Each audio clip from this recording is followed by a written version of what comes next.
Moody on the Move is presented by United Federal Credit Union. We get you. Hi everybody, it's Pat Moody and it's time for Moody on the Move. Our next edition here, thanks to United Federal Credit Union, our friends at United Federal, we get you, and we appreciate very much the opportunity to be here today at Berrien Springs Public Schools. You know, during the pandemic, we learned one thing, and that's there are many ways to get the job done, regardless of what the job is. But at Berrien Springs Public Schools, they call it the Shamrock Way.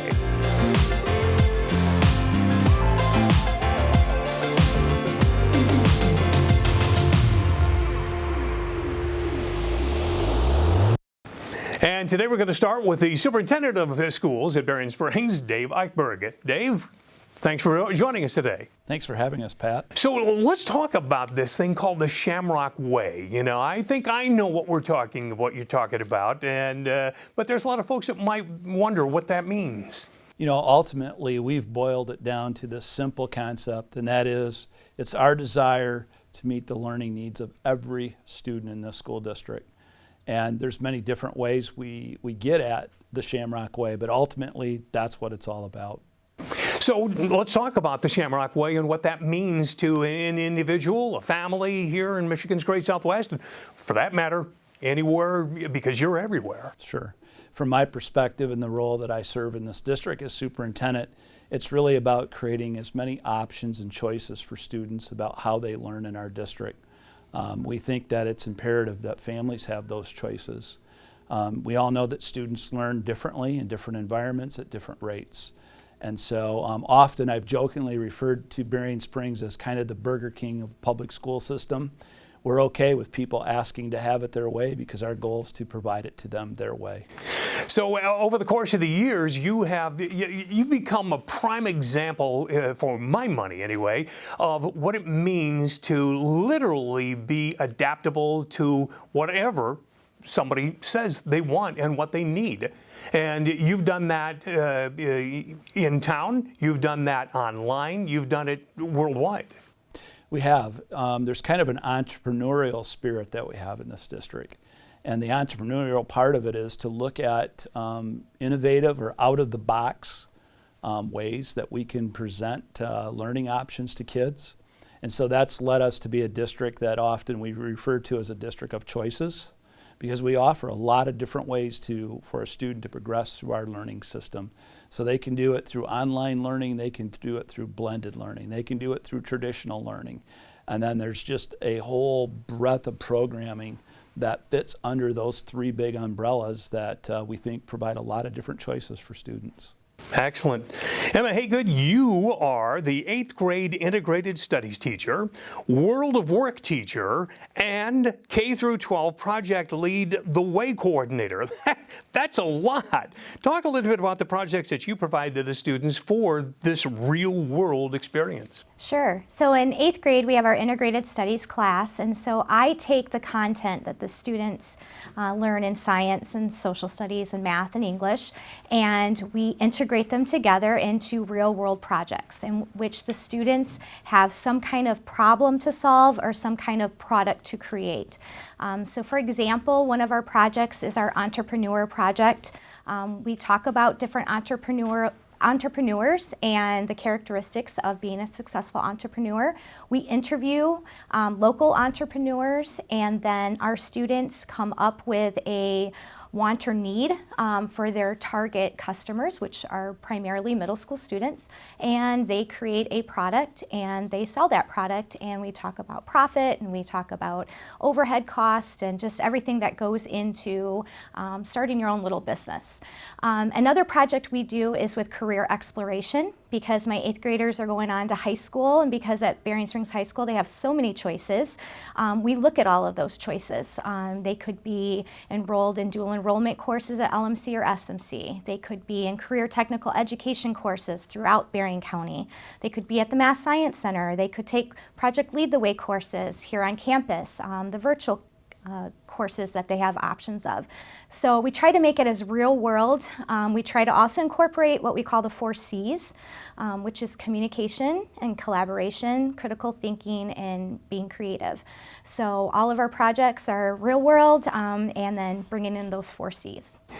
Next, we have Ryan Pesey, high school principal and administrator. Ryan, talk a little bit about what it looks like at the high school for that student voice and student choice. So it's kind of unique at our high school because our students are not always perceived as students in the sense of being told what to do. Our students play an active role in what goes on in our building. And I mean a truly active role. They can come into my office just about any time and say, hey, we're interested in this. And the answer is usually, okay, how do we make that happen? So the engagement that our students have in being involved in their own education and what they'd like to see happen in their building, and I think the critical piece is the relationships that are established between students and staff.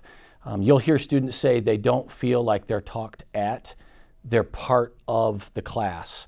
When they have an idea, they can actually take the class in a different direction based on some concepts that they have, and I think that's unique.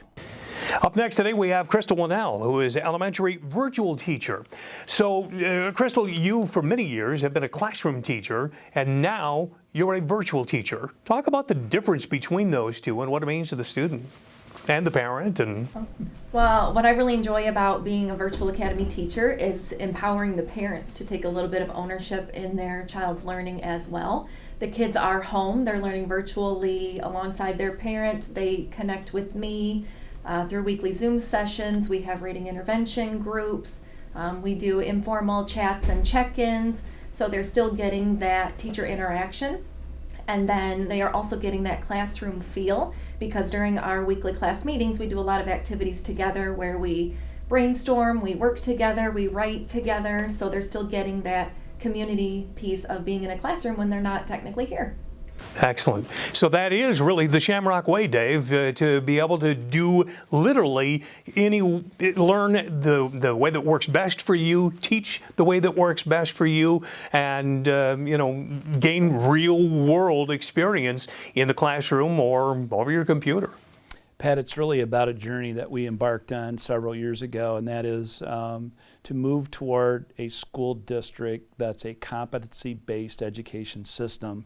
And we want to use competencies as a pathway to personalizing learning for every kid.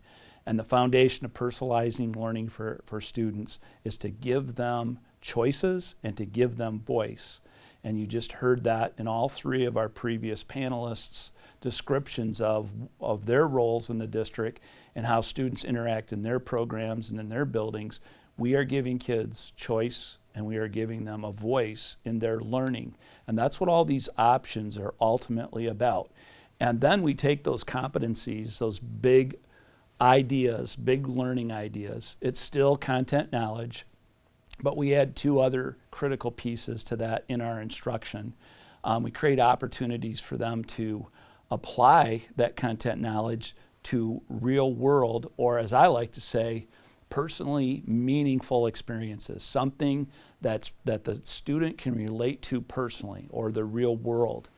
And then the third part of that, the second factor is there's an opportunity for students to develop those skills. And you heard Emma talk about the 4 C's, and you've heard other references to the results of how students can develop these skill sets. We've created something called the Profile of a Graduate, which we developed internally, but also with input from stakeholders. And the idea is, what do we want a Berrien Springs High School or Berrien Springs Public Schools graduate to look like? What skill sets do they need to have mastered during their time with us so they can go into the world and be successful and live a fulfilling life? And so everything that you've heard is really about ultimately creating that voice and choice foundation for our students. So as you stop to think about this, folks, you can look at things the right way, you can look at it the wrong way, or you can now look at them the Shamrock way. And you will want to find out more if you are at all interested in figuring out how Berrien Springs Public Schools can be a part of your future in your family. All right, thanks once again to the good team at United Federal Credit Union. We get you. Also, thanks to Little Red Fern, who always make us look good with the cameras and the sound and everything else. Ryan Cheevers and his team, thank you very much.